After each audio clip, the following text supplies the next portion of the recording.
The following film is based on true events. As with any dramatization based on fact, it is a distillation of the events as perceived by the filmmakers. Mark Rothko, Russian-Jewish immigrant, 66 years old, foremost American abstract painter, ranked one of the greatest artists of the 20th century.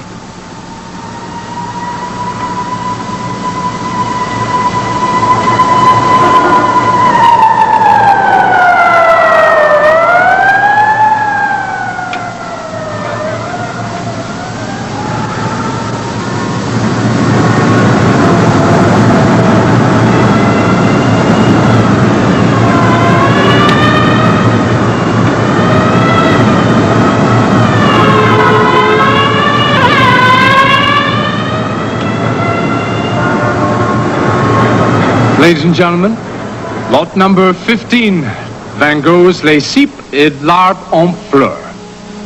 Ladies and gentlemen, where can I start the bidding? 500,000.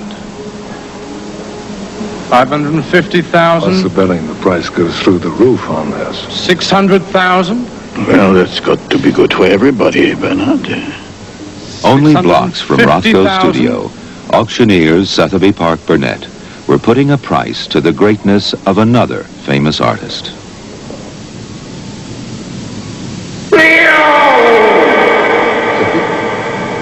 Timmy? Timmy? Are you still there, Timmy? 800,000. 850,000.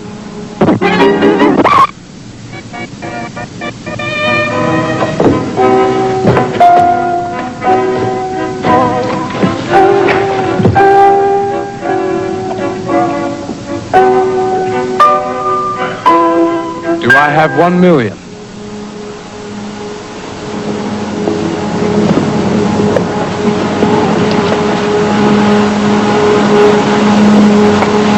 I am bid $1 million, ladies and gentlemen. This is just wonderful.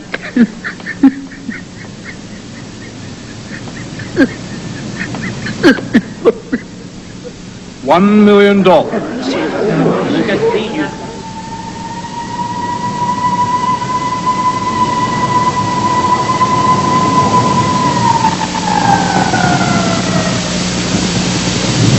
I have 1,230,000. Do I have any advance? 1,240,000.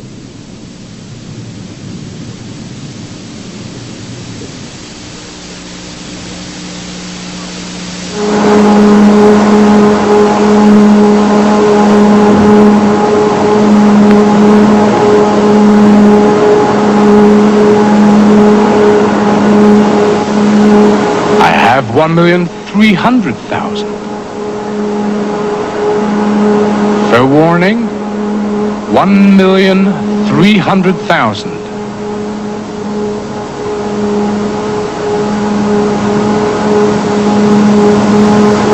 I give you fair warning, ladies and gentlemen. 1,300,000. I give you fair warning, ladies and gentlemen. $1,300,000.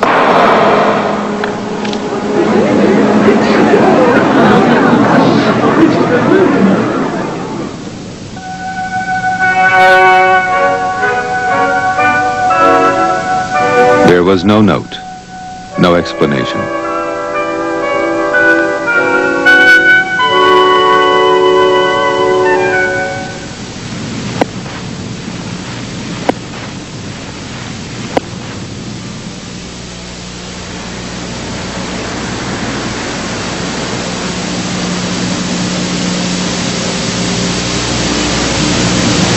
Oh, go to hell, will Go you? ahead and insult me. I am an artist, for God's sake. If you don't like my friends, don't come. Dad, please, we're trying to watch something. Don't you start at me, too. Always watching that rubbish. Topher should be in bed already. It's New Year's Eve. You said he could stay up tonight. My whole family turns against me. Your family. You might as well live in the studio for all the time you spend at home. Okay. Okay! That's it! I'm not stopping in this crazy house a second longer. Well, go on then. Nobody's stopping you. I don't think I'm coming back. Well, who gives a damn? Go!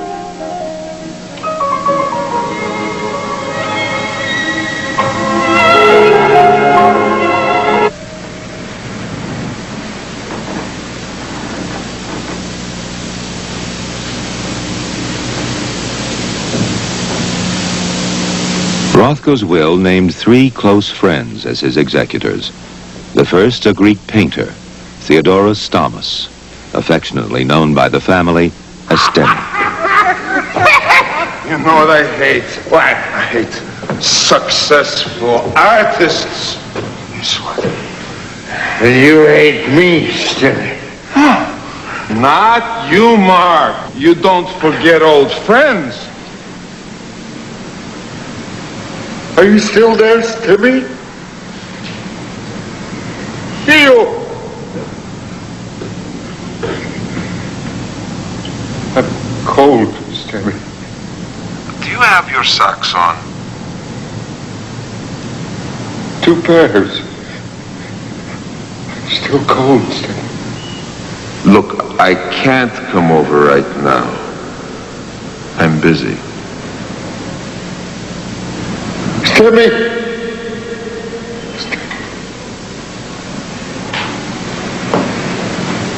I blame myself, Mel. If I could have been there, if I could have talked to him, well, this might never have happened. Bernard Rice was the second executor. Rice specialized in the tax affairs of artists and their estates. Eat up your soup. Come on. Becky's homemade. You like that, don't you? Sure. There you go.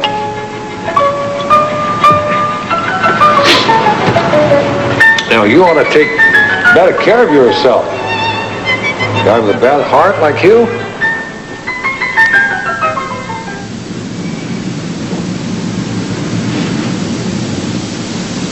Helping Mel Rothko arrange the funeral was the third executor, Professor Morton Levine.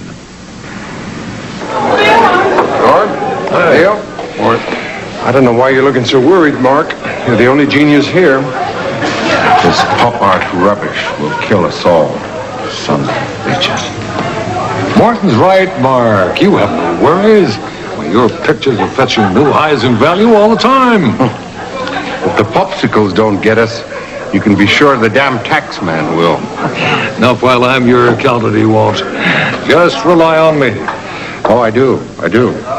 And you're the best there is at that game, Bernie. You know something? I'd like to set up some foundation, some museum, or something like that, which would house all my pictures and keep them together.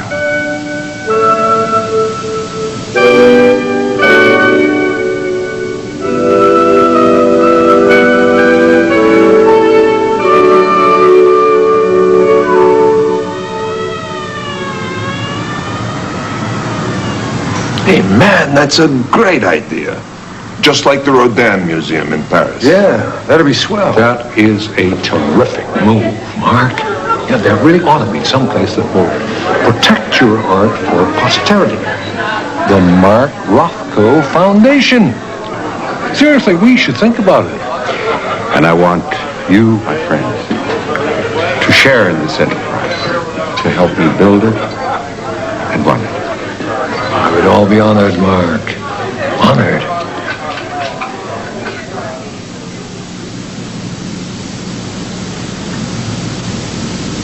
Signed to a testator of his last will in the presence of us all. To execute Rothko's will, Bernard Rice hired his old friend, lawyer Frank Carolson. They had set up the Mark Rothko Foundation, which was the major beneficiary of the painter's estate. No provision for the children? None at all? Well, not as such.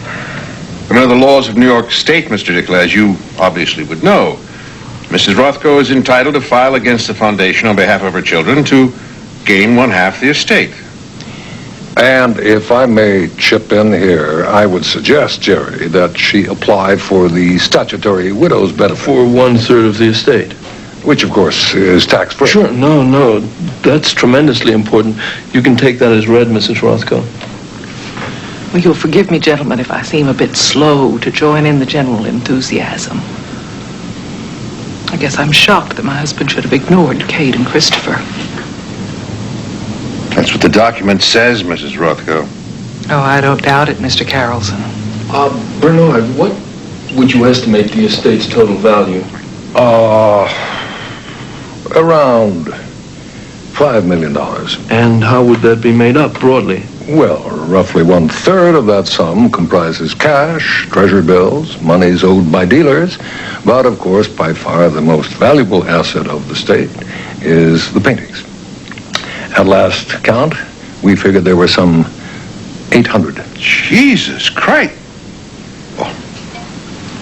Beg your pardon, ma'am. And what would you think they were worth? Jerry, my estimation would be well over $2 million. However, you have to remember the estate will incur very heavy taxes. There'll be other expenses, too. Cash will be tight. And in this connection, Mel, if I might suggest, it would be extremely helpful if you would take your bequest, $250,000, a little at a time, say $250 a week. If it will help, Bernard. Well, yes, it will. Give us just a little extra breathing space. I don't suppose there's any one of us would want to see Mark's ambition for the foundation frustrated simply through lack of funds.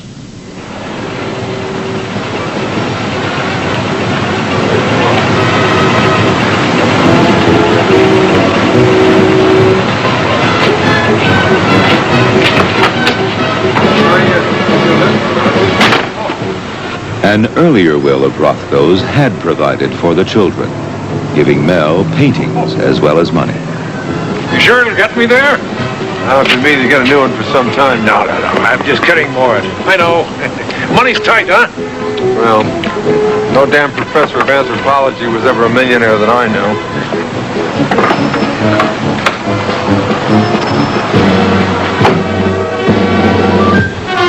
Could we not challenge the will, Mr. Dickler? Believe me, Mrs. Rothko, in my experience, people writing their wills can change personality overnight. I don't know.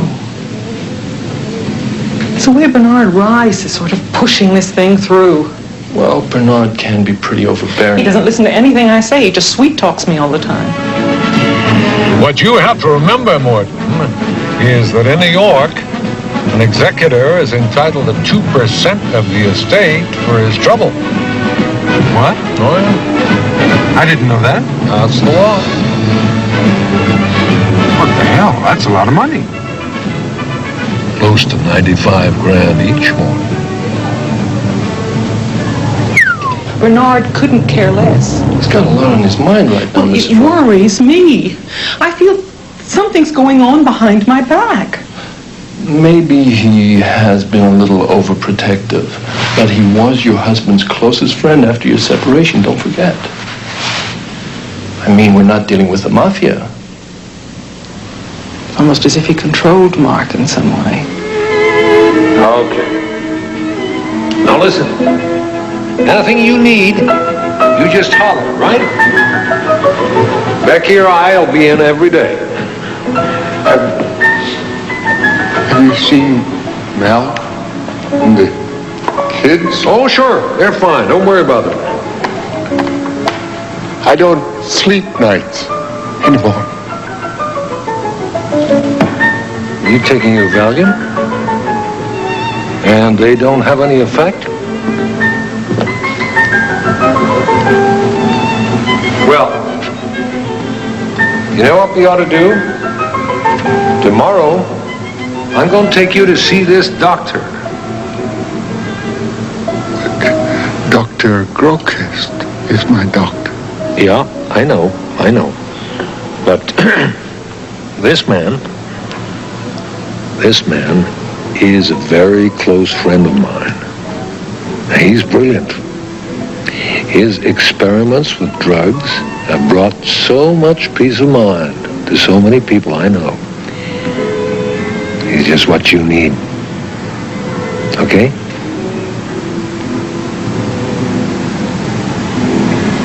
You finished? You all through? All right. Cigarette?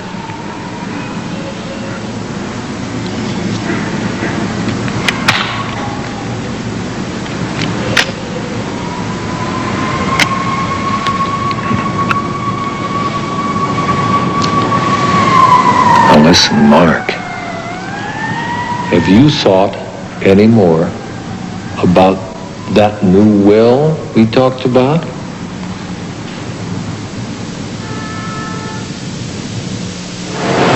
At the height of his fame, Rothko dealt with Marlborough Galleries. They were the most prestigious dealers in the art world, run by a Viennese emigre, Frank Lloyd. Rothko was with Marlborough, New York, and you like to collect Rothkos. Okay. So? So what I am saying is that if you want, I am prepared to let you have a cut price package of the best Rothkos of the bunch at pre-death values. Just for you. You understand? But are you in a position to offer that? Does Marlborough have the estate? Well, let's just say that we are there first in line. Nobody will tell me anything. I've been trying to get hold of the inventory of the paintings, but everybody just bobs me off. Morton Levine acts like he's afraid almost. Stemmy is evasive. Bernard Rice. The foundation is still working things out, he says. Anyway, they now know that I've instructed Dickler to go ahead with getting you and Topher half of the estate. So maybe we'll find out what's going on soon, huh?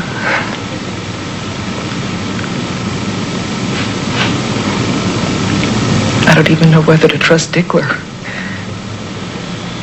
I was told he and Rice were old business buddies. It's all such a tangle, Katie. Don't worry, Mom. It'll all work out. I loved your father, Katie. Now he's gone. I feel so alone.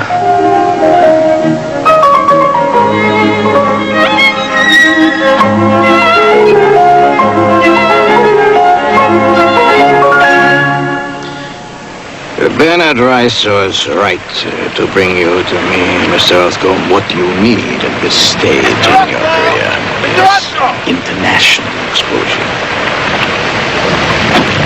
You see, Mr. Lloyd, here in the States, my paintings sell very well. But in Europe, I don't know.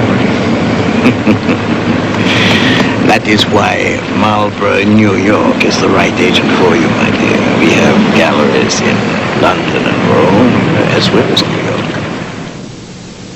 My art is exhibiting everywhere. Look. See? Beautiful. Feel it. Very expensive. High quality and full color. All the catalogs are specially printed. And we can give you promotional tie-ins if you want. Oh yes, all the best critics review for me. Do you, give advances? Sure. And we stagger payments if you want. Or you can have transactions through my Liechtenstein companies. Why pay more tax than you need to? Oh, yes, that's very popular with all my artists.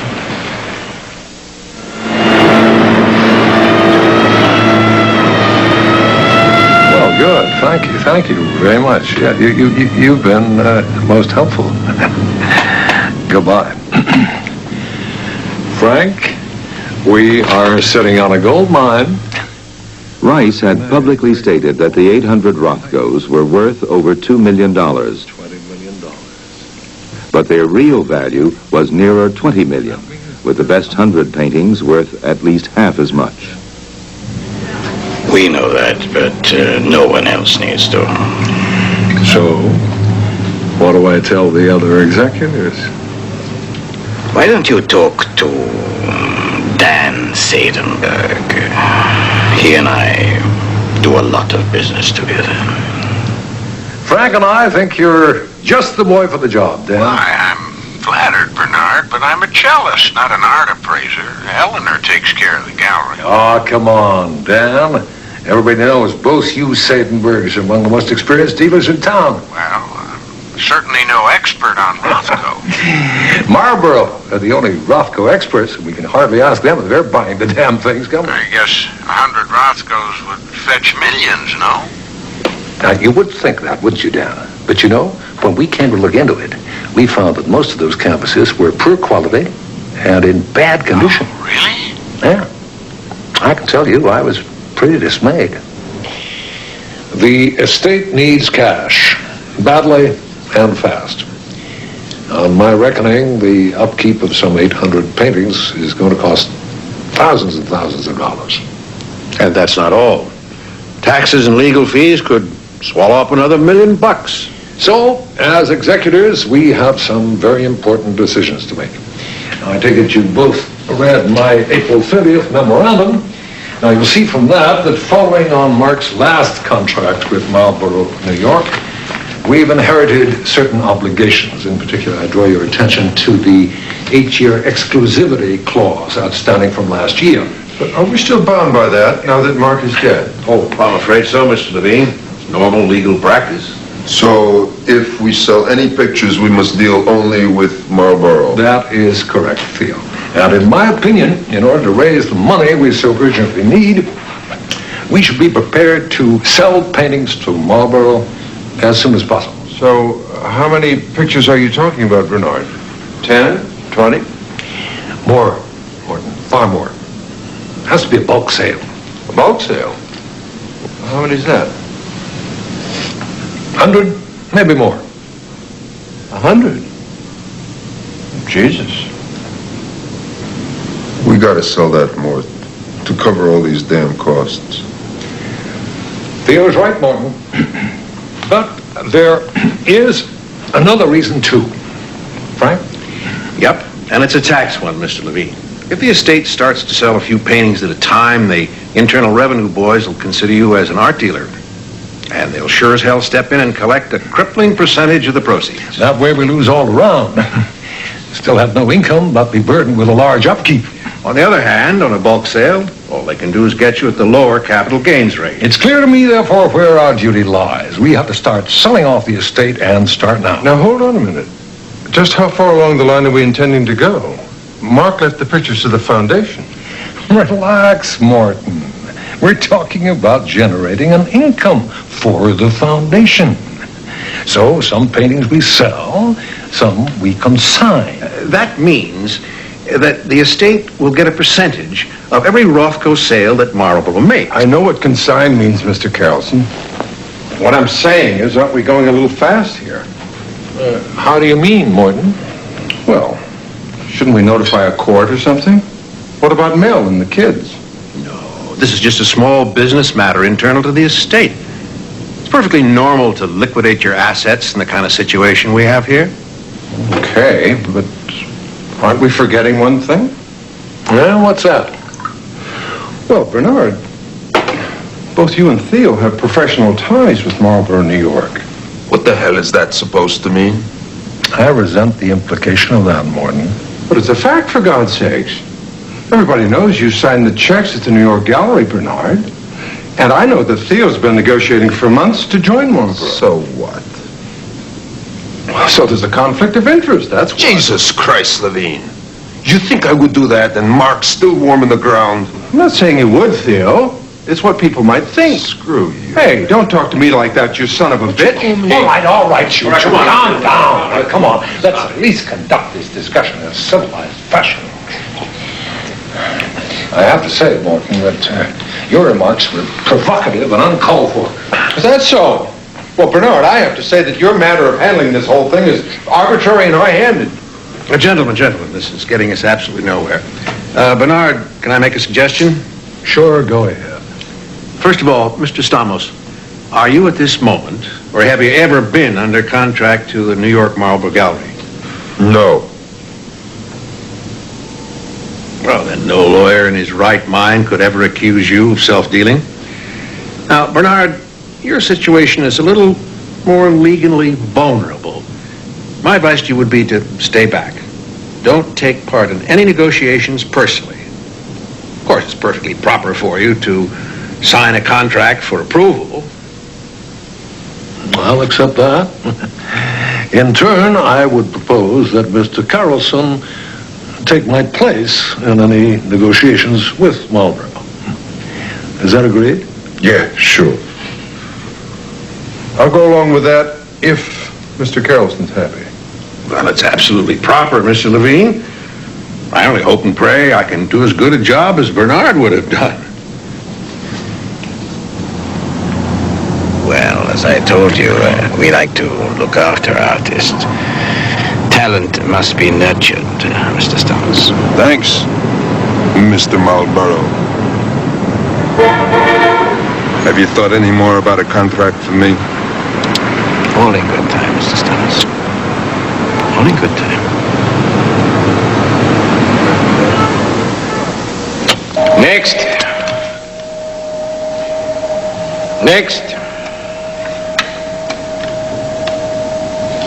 What year? That's 1949. It's a tryout. What? It's an early tryout for some murals. Well, it works for me. If it sells, it's art. It's quite masterly. And it has rarity value. Quite. I'll take it. Next. That's a beauty. No. Pass. Well, what do you want to do? Frighten people? Nobody wants this dark stuff. Next. Turn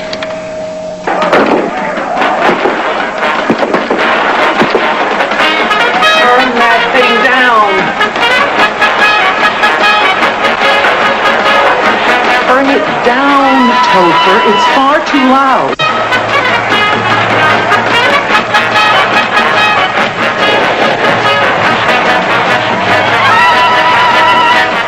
Topher, I'm not going to tell you again.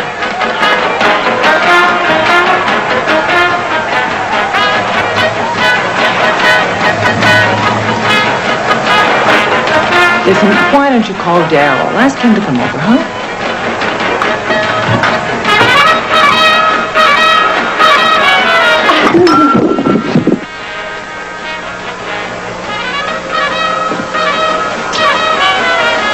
Mel Rothko was 48. No autopsy was performed. Cause of death was stated as hypertension due to cardiovascular disease. Kate and Topher were put in the care of guardians.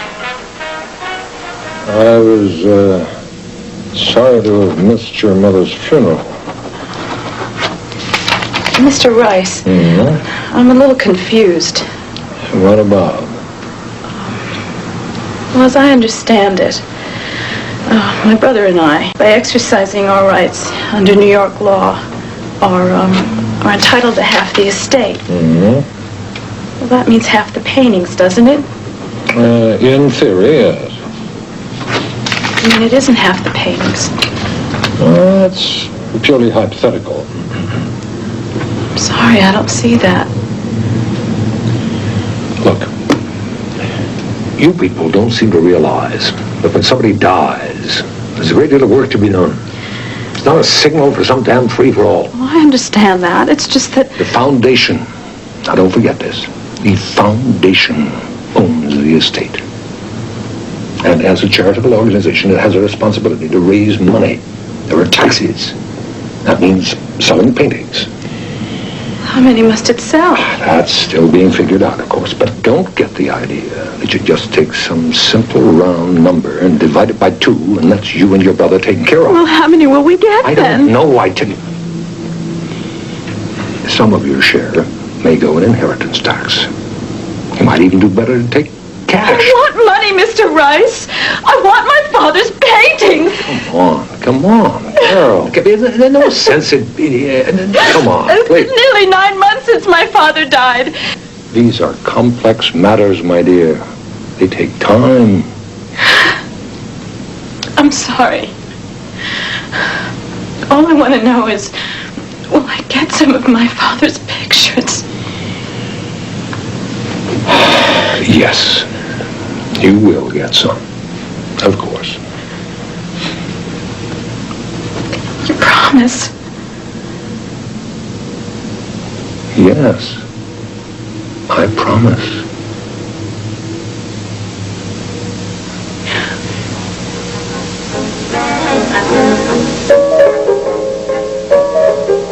Oh, it's beautiful. Well, the way the colors run one into another. I'm not an abstractionist. My art is for ordinary people. When they look at my paintings, they want to cry or laugh or even pray. Well, this one makes me happy. It's so bright and cheerful. You'll never sell it, will you, Dad? How can I sell any? They are my children. Cannot send them away.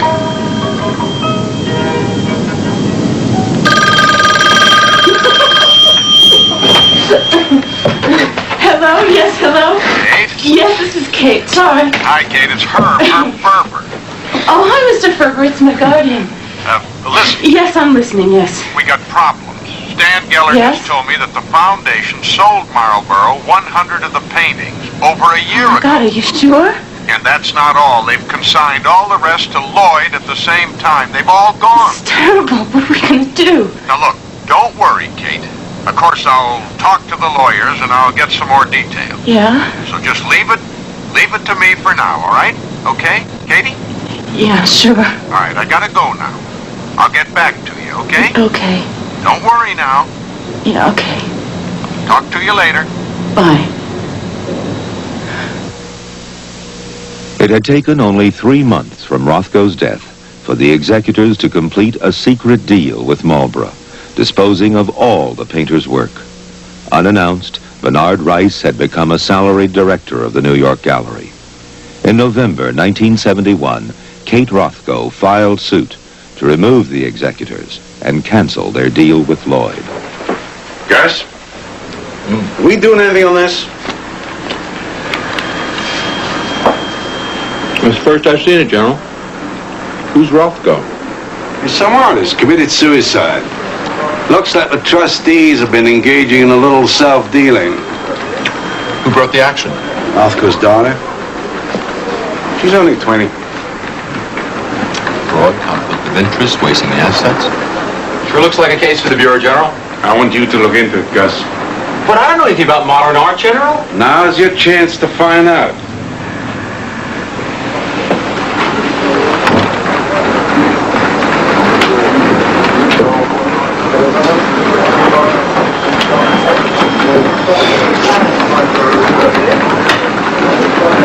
Laura, can you dig me out anything you can find that's been written on an abstract painter called Mark Rothko? Mark who? There is no such thing as a good painting about nothing. We assert that the subject is crucial and only that subject matter is valid, which is tragic and timeless. The people who we perform my pictures are having the same religious experience I had when I painted them. Mr. Harrow? Yes, Arnold Glimcher.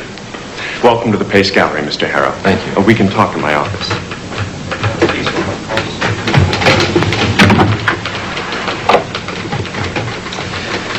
Frankly, nothing would surprise me about Frank Lloyd.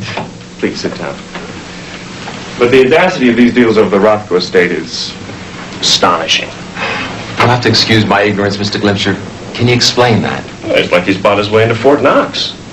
I mean, the consignment contract, for one, offers the executors no control over minimum prices. And that's standard, is it? Are you kidding? Every artist who consigns work has a provision to that effect. Second off, 50% commission rate for the gallery is excessive. Rothko's no Tweedledee. A late Rothko is easier to sell than a Picasso. Anybody that knows anything about art dealings knows that with a well-known artist, especially a dead one, you've got to control the flow of paintings onto the market. Now, by liquidating the entire estate, these guys have literally thrown away potential millions. And they should have known that. Well, Bernard Rice sure as hell isn't a millionaire art collector because he suddenly got lucky. What's Rice really getting out of all of this? I mean, surely not just his director's salary from Marlborough, New York. Oh, no. It's simple. Rice owns a lot of very valuable paintings. He's also extremely well connected. Now, in return for bringing successful artists and their estates to Marlborough, Lloyd lets him market his own pictures through the gallery. For free.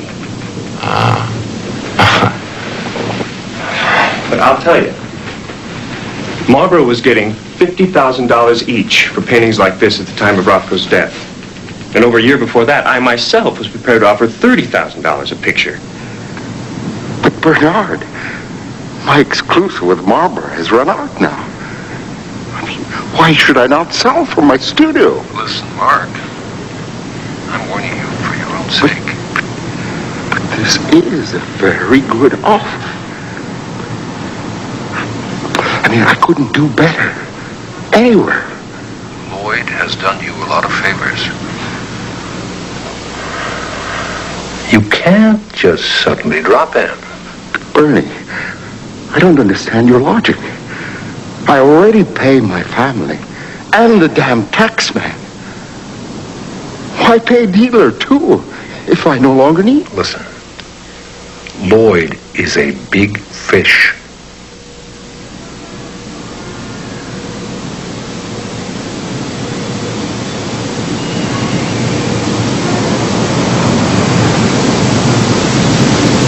I'm very sorry. I cannot accept your offer. Has something happened?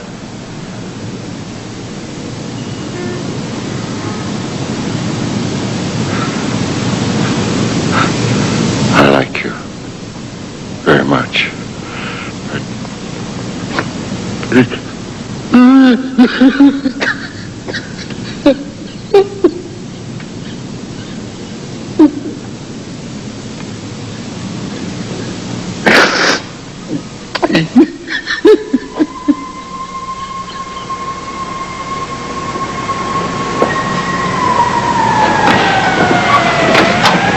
Not going home tonight?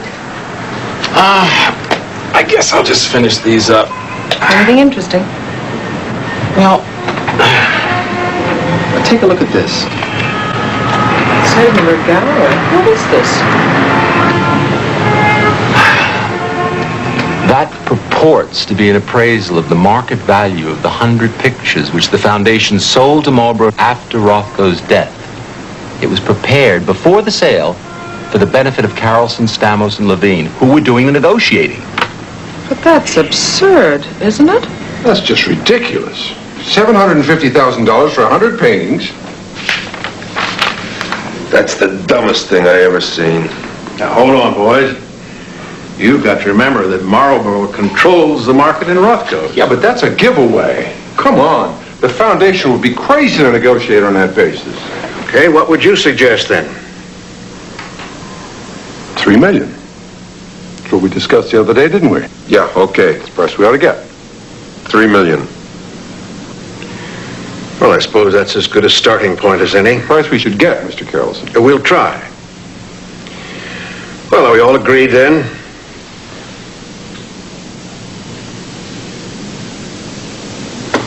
Okay, let's go beard the lion in his den. $3 million. Oh, please, my dears, don't joke. 3 million. That ain't even in the ballpark. And what is your offer, Mr. Lloyd? $800,000. What? 800,000 from 3 million. Well, that's my offer. Listen, I got an appraisal here that says that the paintings are worth $750,000. I am offering you $800,000. Well, it seems like kind of a big drop in price, Mr. Do you know what it is like to take on 100 paintings? It ain't no picnic, believe me. I mean, you cannot sell them all at once. So you have to pay storage, insurance, conservation, many expenses. Well, 800,000.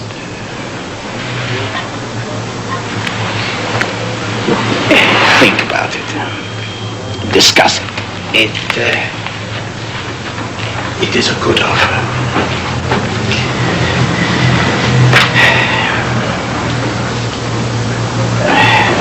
I will leave you for a moment.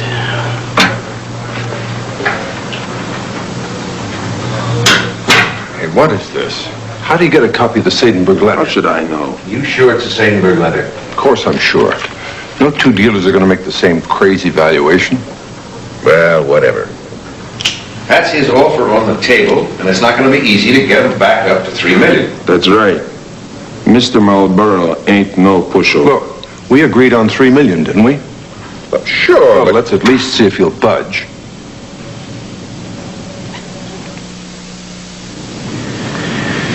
Okay. I make you a firm offer. 1.2 million.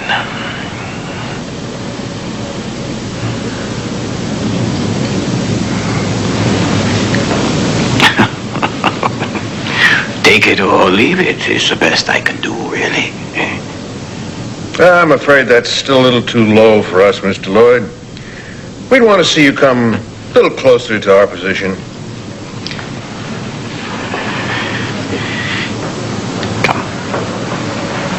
Come.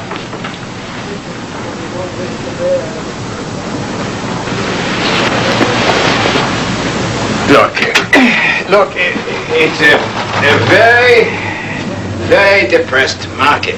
Since yesterday, the Dow Jones fall by 12 points. 12 points. I tell you, gentlemen, the capitalist system is dying. Please, Professor, you are an intelligent man. I cannot go higher. It's impossible. I appreciate that, Mr. Lloyd, but you have to realize that we have a responsibility to the foundation. 3 million we figure is a fair price. Okay. 1.5 million. Oh, that's fair, no? But that is my final offer. You understand? My final limit. Oh, okay. You think about it. Guy's got a point, you know. Wall Street isn't healthy. Sure, but we're talking about 100 prime paintings. No more, not prime. Mark was pretty careless. Lloyd's right, a lot of them pictures gonna need a big upkeep. Yeah, sure. Mr. Levine, Lloyd has met us halfway. Isn't it about time we give him an inch or two? $2 million. No. That's absurd, my dear. But these pictures are pretty high quality. How do you know? Well, I'm no art scholar, but... Exactly, Professor. And I'll tell you something else. I am really buying less than 100 paintings. All the late black and gray Rothkos are untried. Nobody knows their real value. Isn't that so, Mr. Stammers? Yeah, Definitely. The public will only buy the bright colors. Yeah, there you are. Mr. Stamos knows. He is the painter.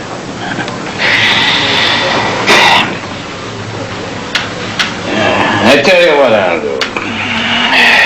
This is final last time. I offer you 1.8 million. It goes against my judgment, but I respect you boys.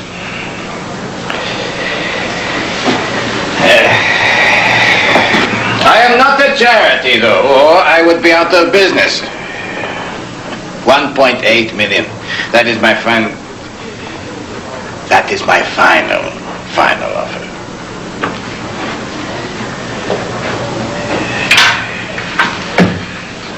Gentlemen, if you want my opinion, that is as good an offer as we are likely to get. It's still a long way off what we wanted. Morton, he has come a long way, too. Further.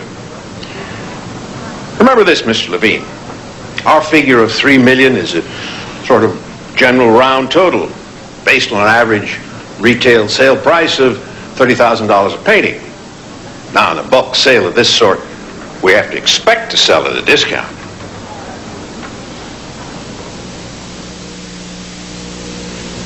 Are we all agreed with Mr. Lloyd's terms, then? Sure. Mr. Levine? I guess it's okay, all things considered. All things considered, Professor, it is you who should be smiling and me who should look worried. And you think you have money problems? Then I take it you are with us, Mr. Levine. Sure, I said I agreed. Mr. Lloyd, you got yourself a deal. Thank God I don't do business with you guys every day. You really held out on him, Mort. Yep, you sure did call his bluff. You think so? Oh, sure. Hey, Bernard, have you heard the news? I sure have, Frank. And let me be the first to congratulate all three of you on a first-rate job. Bernard, you think it's a good deal? A good... Morton, it's an excellent deal. For the foundation. Well, if you're happy, so am I.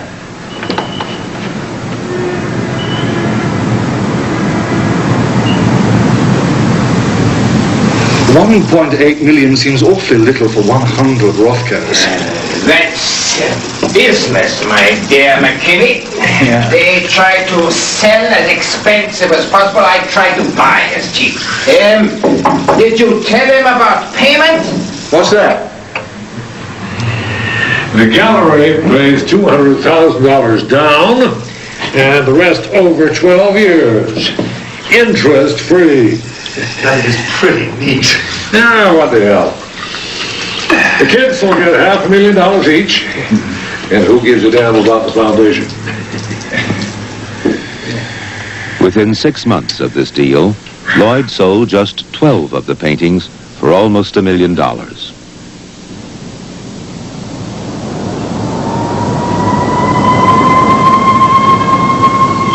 Seems to me in the last year of Rothko's life, someone was stacking the deck heavily in favor of Rice and his pals. It certainly looks that way. Have you thought any more about that new will we talked about?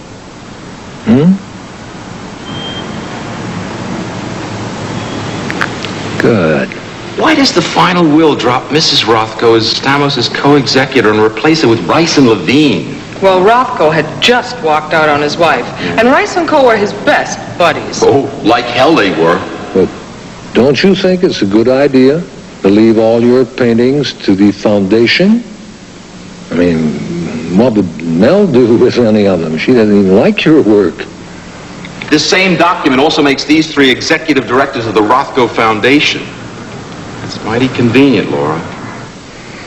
The foundation must keep my pictures together. Sure. Together. Well, that's what it's there for. It's very, very important, Bernie. They must stay together. No problem. But I think we should consider leaving our intentions a little vague in the will. No. It must be very, very definite. Oh, sure. We understand that, but I'm thinking of the tax people. Sons of bitches. Exactly. So better that we should specify the foundation as a simple charity. Charity? Hey, Bernie, could we give grants to poor artists? It's so hard for them. Oh, that is a noble idea, Mark. And what a tax cover. You won't need me pretty soon. You're getting so good at this game.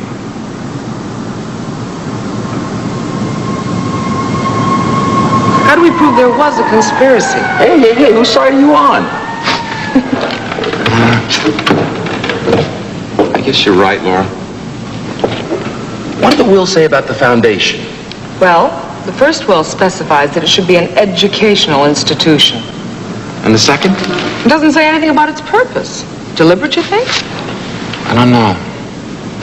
But we do know who drew up both wills. Bernard Rice.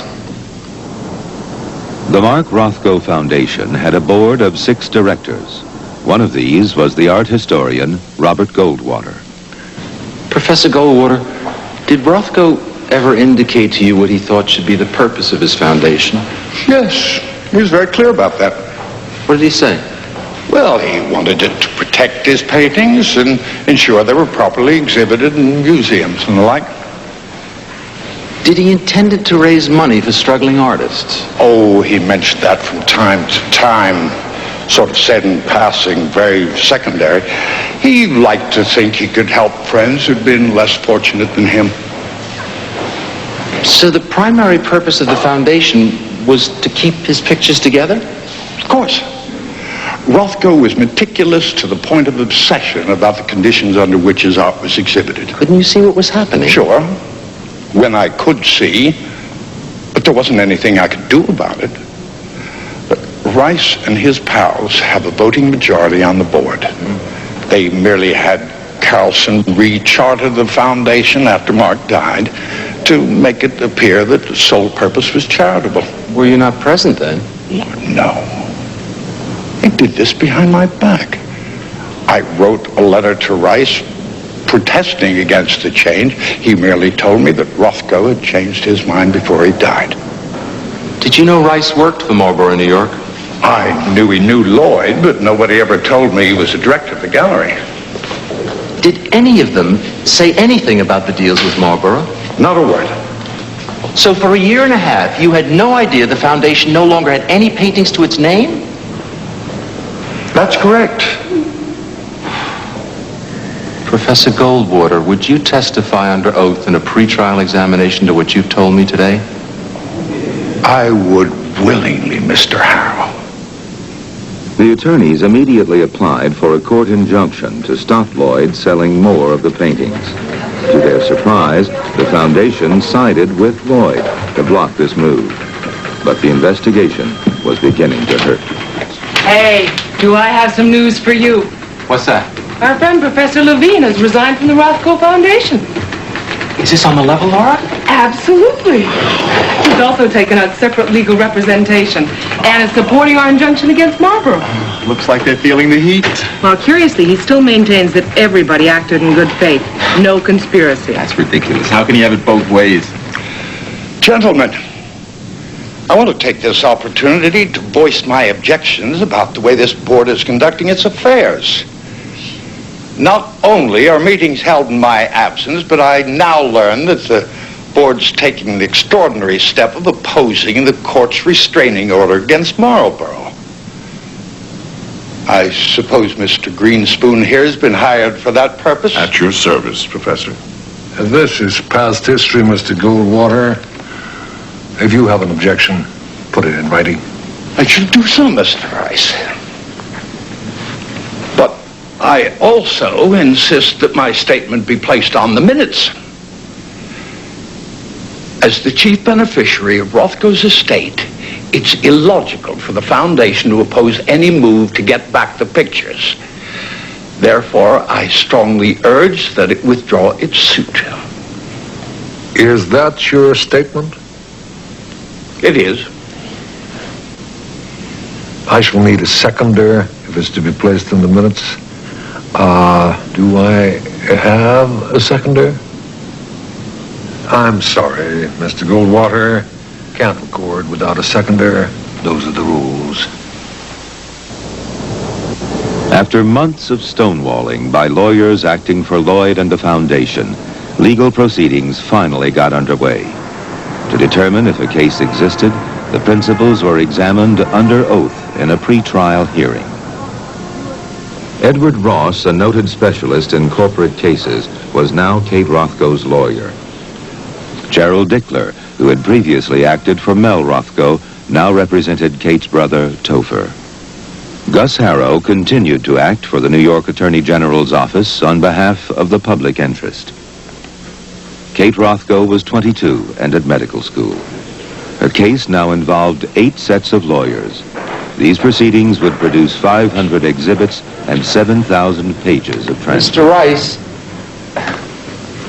when you received the Seidenberg appraisal, did you have an opinion as to its accuracy? I don't know what you mean by the word accuracy. Did you agree or disagree with it? You are now asking for the operation of his mind. That's right. It was the opinion of an honest man. Mr. Rice, I'm asking whether you agreed with that opinion. If you have a present memory. I have no present memory. Come on, you're telling the witness how to answer. I don't see the relevancy of this question. I am instructing him not to answer it. Rice would not appear in the case again. He suffered a stroke and was to claim further questioning would endanger his life. He continued, however, to work at Marlborough, New York. Mr. Stamos, do you understand the question? Sort of. I'll repeat it. Do you recall signing the original of this agreement under which Marlborough purchased 100 paintings from the estate? I didn't sign that. No, did you sign the original of this? Yes. Do you recall seeing Morton Levine sign it? Yes. Do you recall seeing Bernard Rice sign it? I think so, yes. Do you recall whether all 3 of you signed it together? How can he answer that? I mean one after the other. I object to the form of the question. Are you instructing him not to answer?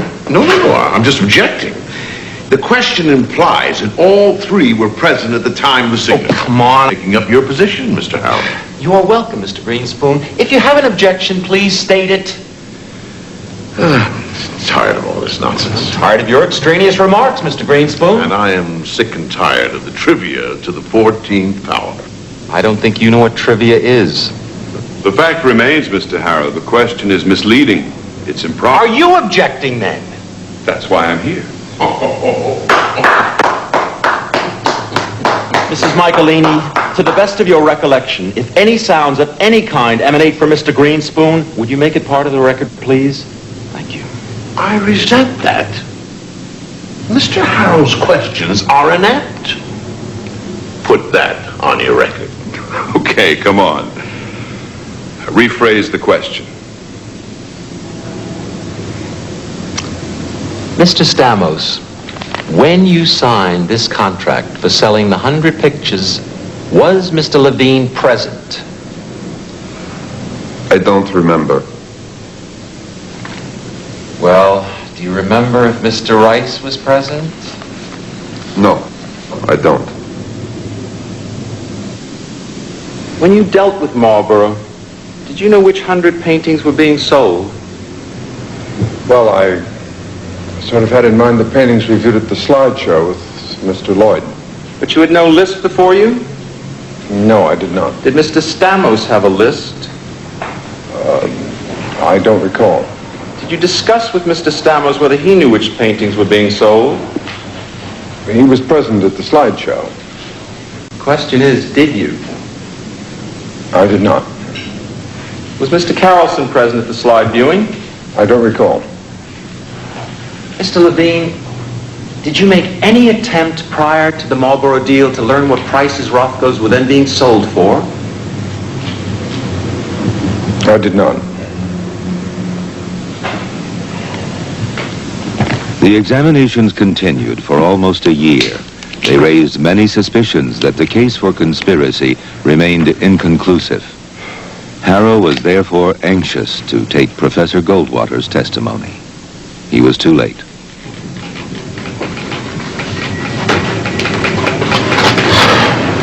First Rothko, then his wife, now Goldwater.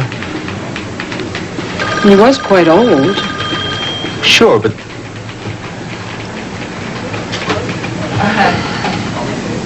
Lloyd now made an offer to settle out of court. $1 million and a return of 658 Rothkos. Ross, who played the major role on Kate Rothko's behalf throughout the entire proceedings, was in no mood to compromise.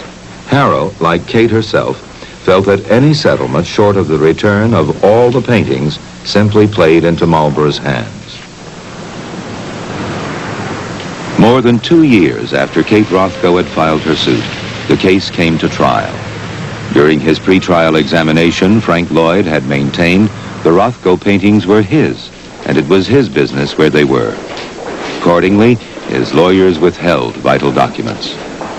At the trial, Kate Rothko's attorneys would return to the question, where were the paintings now? I guess this is it. Good luck and thanks. I'll do my best. You know, I think you want these pictures back almost as badly as I do. You're not doing it for the money the Attorney General's paying you. I hear Rice is pleading sick. Well, that doesn't surprise me. And Seidenberg went with his wife to Europe for a long vacation. What else is new? Please, gentlemen, please. You know,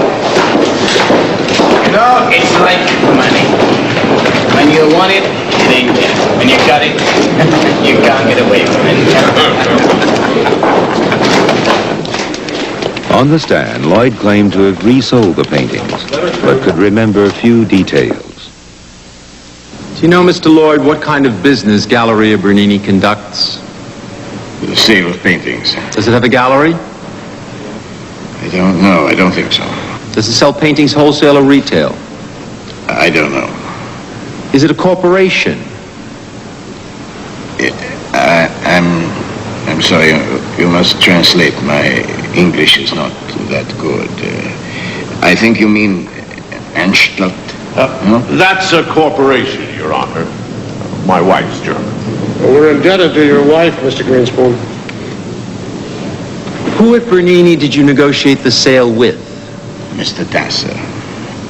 What is his position in the company? I don't know. Lloyd testified that he alone was master of the Marlborough complex. Yet he claimed he held no position, owned nothing taxable, signed nothing personally. A deal, he insisted, was a handshake on the telephone. Do you recall when you negotiated this transaction? The exact date? The exact date. No. Date of sale says January 1971. Approximately how long before this date did the negotiation take place? Approximately. I cannot recollect. After the transaction was made with Galleria Bernini, were the paintings sent to its offices in Liechtenstein? I cannot recollect. Were the AEK paintings sent to its offices in Liechtenstein after that sale? I don't know. Your Honor, in the light of what we have just heard, I must again renew my request for the production of shipping documents. What I am saying, Your Honor, is that these sales are spurious. Lloyd simply used their names to park these pictures until such time as this case is over, and he can then safely sell them on at a vast profit. Your Honor, it's obvious they're trying to beat the injunction.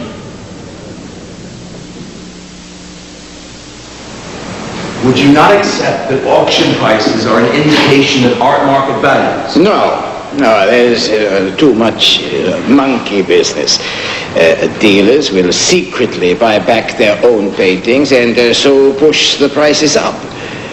But in the light of the sales I have called your attention, isn't it a fact that Rothko values rose after his death? Well, they rose, yes, but that was because of Marlborough's efforts, our sponsoring. It had nothing to do with his death. All right, but whatever the reasons, they rose. Well, that is another question. Whatever the reason. All right, it's another question. Don't shout at me. I am polite with you. You be polite with me.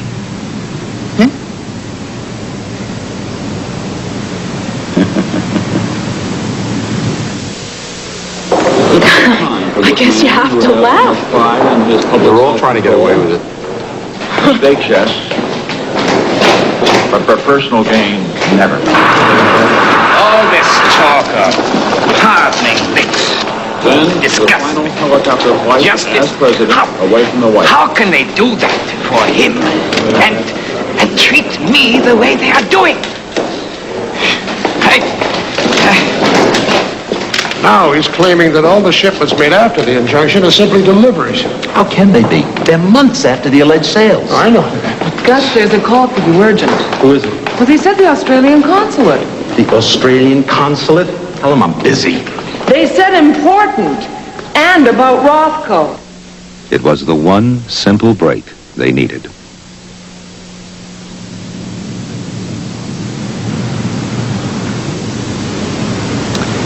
Mr. Lloyd, since the alleged sales to Marinati, De Lima, and Polanyi, have you ever subsequently sold or offered for sale these paintings?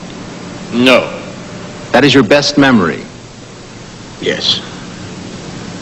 Well, does it refresh your recollection that after the alleged sale to De Lima in January 1972, in May 1973, the National Gallery of Australia paid Marlborough a deposit of $8,000 for one of these very same paintings? I have no idea of this transaction. Well, that is painting number 5069.49, Mr. Lloyd. According to your invoices, one of the 8 De Lima pictures stored in Zurich in December 1972. That's right. The painting belongs to Mr. De Lima. But the Australians have told us that in December 1972, almost 6 months after the court injunction, they were viewing this picture in your London gallery with a view to buying it. I know nothing of this. All I know is that the painting is in the possession of Mr. De Lima. But a year and a half after you say De Lima bought it, it's being sold in your London gallery for $80,000. Does that figure refresh your memory, Mr. Lloyd? Don't touch me! You're not supposed to approach me without asking my lawyers. Now, get back where you belong.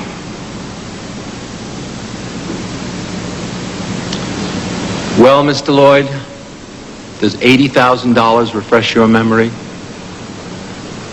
It does not refresh my memory. If Marlborough offered this picture, it was a mistake. There is nothing else I can say.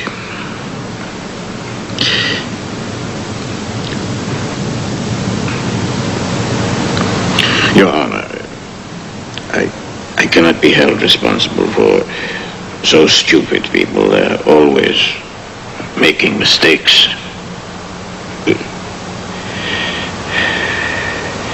That is all I can tell you.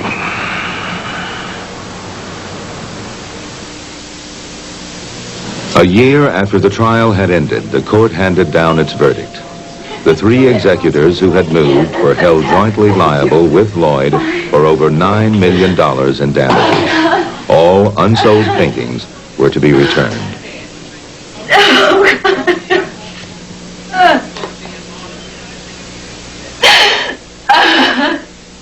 The Rothko affair had revealed an art world far removed from the rarefied aesthetics of high culture. Its dealings were shown to be secretive, unregulated, and unashamedly exploitative in pursuit of the maximum profit. The dangers and temptations for all artists were manifest.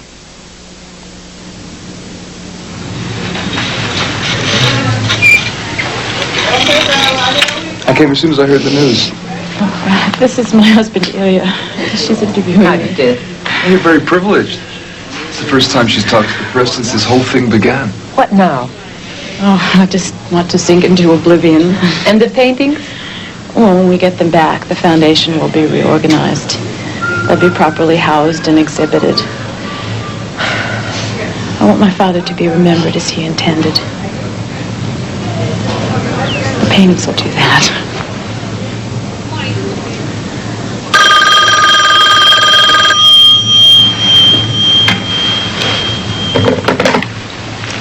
Hello, Harrow speaking. Mr. Harrow, my name is Howard Eisenberg. I'm a lawyer. Do you know what time it is? Sure, I'm aware of how late it is, Mr. Harrow. I'm sorry, but I have reliable information that since the Rothko judgment, Frank Lloyd has been steadily transferring all of his artworks out of the U.S. to Toronto, Canada. Wait a minute. What is this? He's shipping these assets to Europe within the next 2 days in order to avoid payment of the fine. What was it? $9 million imposed by the court? Mr. Harrow? Mr. Harrow, do you hear me? Lloyd, the master dealer, had tried one last gamble. It almost paid off. But at the 11th hour, Kate Rothko's lawyers succeeded in locating and seizing $40 million worth of works before they were spirited abroad. Forced now to pay up, Lloyd slowly returned the Rothko paintings he previously claimed to have sold.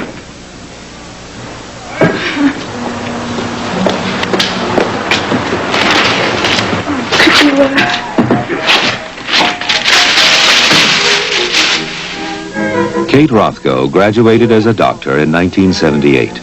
She is now the sole administrator of her father's estate.